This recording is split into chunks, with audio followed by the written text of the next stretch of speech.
शेतीचा गजर विलोपानाचा आधार. भात शेतीचा गजर विलोपानाचा आधार. भात शेतीचा गजर विलोपानाचा आधार.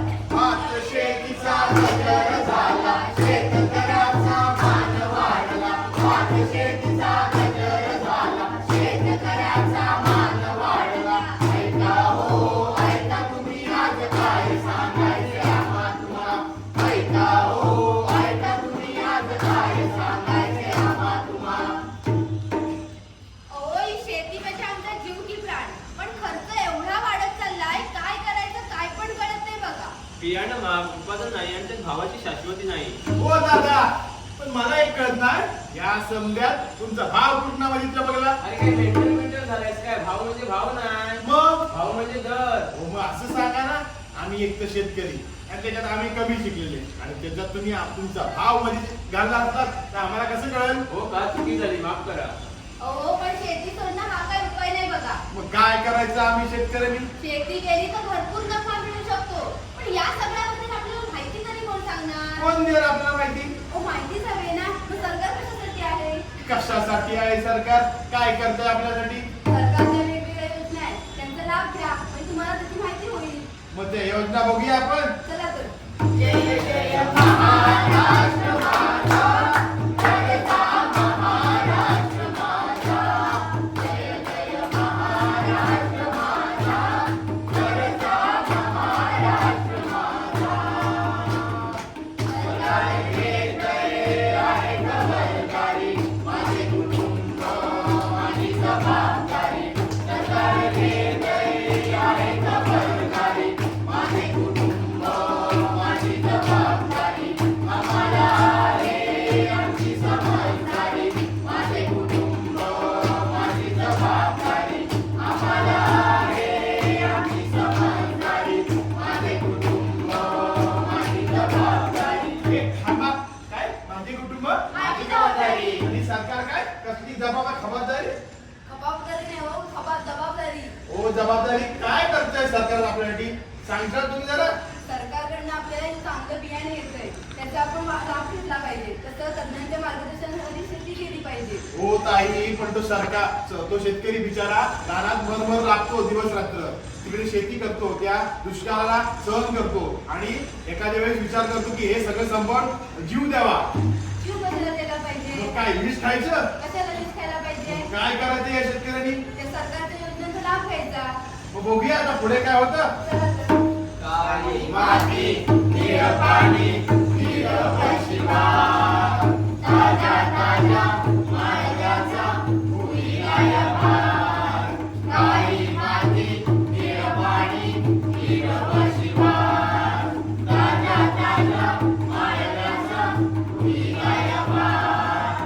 अरे तुला नाचताय गाताय काय विषय तरी काय आहे? ओ ताई, एवढ्या लवकर विसरलात. काय हो हो? कालच तुम्ही बोलला होता ते कुठले तरी शेती विभागातून मोठे अधिकारी येणार आहेत आणि आपल्याला काही योजनांबद्दल माहिती सांगणार आहेत. होय होय आलेच ते. कठीण आहे तुमचं. नमस्कार मॅडम. नमस्कार. नमस्कार पाहुणं, या या स्वागत आहे तुमच्या आमच्या गावामध्ये. धन्यवाद. या या बसा. नाही हो नाही, तुम्ही बसा. तुमच्या मोठे आहात. हो, बसा हो. हो नाही नाही, राहू द्या. हो माझे पाय दुखतात म्हणून तरी बसा. नाही हो, माझे नाही तुमचे पाहिजे तर तुम्ही बसलं पाहिजे. हो नाही नाही, बरोबर नाही वाटत. तुम्ही इकडे उभे राहणार आणि आम्ही असं बसून तुमच्याकडे बघणार. आपण दोघं पण उभे राहूया का? हो चालेल. आता काय करणार तुम्ही. मी तुम्हाला काही माहिती सांगायला आलो आहे आणि तुम्हा सर्वांना सुद्धा. तर नमस्कार शेतकरी बांधवांनो, डॉक्टर बाळासाहेब सावंत कोकण कृषी विद्यापीठ दापोली अंतर्गत कृषी संशोधन केंद्र शिरगाव रत्नागिरी शेतकऱ्यांसाठी एक महत्त्वाची योजना राबवत आहे. हो पण साहेब ते योजना तरी कुठल्या, त्याचं नाव तरी सांगा आम्हाला.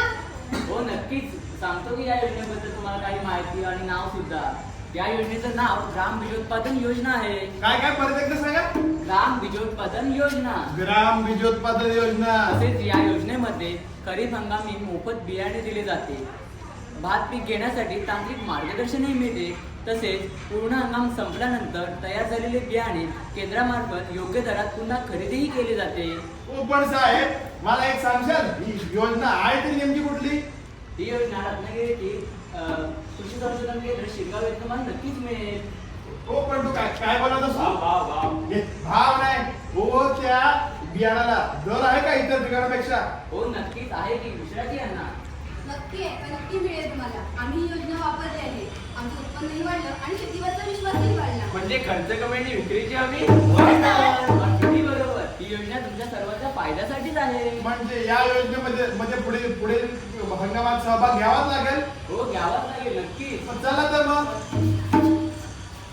सकाळ संध्याकाळ रानात राबतो, ऊन पावसात घाम गाळतो. सकाळ संध्याकाळ रानात राबतो, ऊन पावसात घाम गाळतो. पाण्याचा मान ठेवा रे शेतकऱ्याचा सन्मान. पाण्याचा मान ठेवा रे शेतकऱ्याचा सन्मान. ते साहेब आले ते मागाशी. ते बघा, तिकडे बघा. ओ, या कुठे गेला होतात? हो, इथेच बसलो. या मी काय म्हणतो, तुम्ही सर्व शेतकऱ्यांना आणि यांना शेतीबद्दल आता त्या योजनेबद्दल माहिती दिला. बरोबर. त्या योजनेबद्दल काय अटी व शर्ती असतील त्या नाही सांगितलं. बरोबर आहे तुम्ही. अटी व शर्ती दोन्ही आहेत. आपल्या सर्वांना तर माहितीच आहे, पण आपण या सर्वांना शेतकरी आपल्या बांधवांना सांगूया का? नक्की. एक-एक करून? बघूया, कोण येतंय? मी येते. ये. बियाणे म्हटली की त्याची शुद्धता आणि रुजवा हा असलाच पाहिजे. रुजवा असेल तरच बियाणे, नाहीतर ते धान्य. वेळोवेळी खेळ म्हणजेच इतर अनावश्यक असलेली झाडे झुडपे काढून टाकणे गरजेचे आहे. किडी व रोगांचे व्यवस्थापन करणे गरजेचे आहे. कापणी वेळी भेसळ न होऊ देणे, वाळवणी करून ती स्वच्छ ठेवणे, उन्हामध्ये चांगले सुकवणे व स्वच्छ पोत्यामध्ये भरून ठेवणे. केंद्राचे प्रतिनिधी प्रत्यक्ष शेतात येऊन बियाणे नमुना घेतात. बियाण्याची रुजवा तपासणी करताना त्याचे जर 85% जर्मिनेशन झाले तर ते बियाणे पुन्हा खरेदी केले जाते. कोकणची माती, कोकणचं पाणी, कशीच लागते खास बियाणी. कोकणची माती, कोकणचं पाणी, कशीच लागते खास बियाणी. विद्यापीठेत मार्गदर्शन, कोकण शेतीचं आहे संवर्धन. विद्यापीठेत मार्गदर्शन, कोकण शेतीचं आहे संवर्धन. ओ साहेब, या. हो, बोला की आता अजून. सर्व शेतकऱ्यांना माहिती सांगून झाली, अटी व शर्ती सांगून झाल्या. पण मात्र या योजनेमध्ये या सर्व शेतकऱ्यांना किंवा यांच्यापैकी कोणाला सहभाग घ्यायचा असेल तर त्या शेतकऱ्यांनी काय करायचं? हो, एवढं घाबरू नका. काहीच टेन्शन घेण्यासारखं नाही.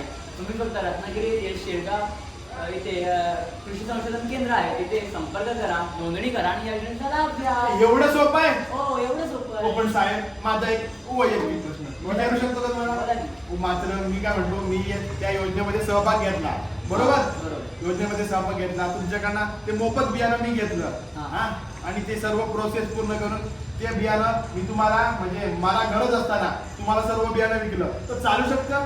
नाही, असं नाही. तर या योजनेचा अर्थ असा नाही. जर तुम्ही वार्षिक उत्पन्न जे घेताय त्याच्या अतिरिक्त तुम्ही बियाणं तुमच्याजवळ राहत असेल तरच ते तुम्ही सरकारला केंद्राला देऊ शकता. म्हणजे तुम्हाला असं म्हणायचं आहे की मी माझ्या वैयक्तिक गरजेपेक्षा जर जास्त धान्य पिकवत असेल तरच ते बियाणे मी तुम्हाला खरेदीसाठी देऊ शकतो? अगदी बरोबर. चला तर मग आता पुढे काय होतं बघूया. हे पथनाट्य सादर करताना आमचा हा एकच हेतू होता की प्रत्येक शेतकऱ्यापर्यंत योग्य ती माहिती पोहोचवली पाहिजे. ओ बेगवान दादा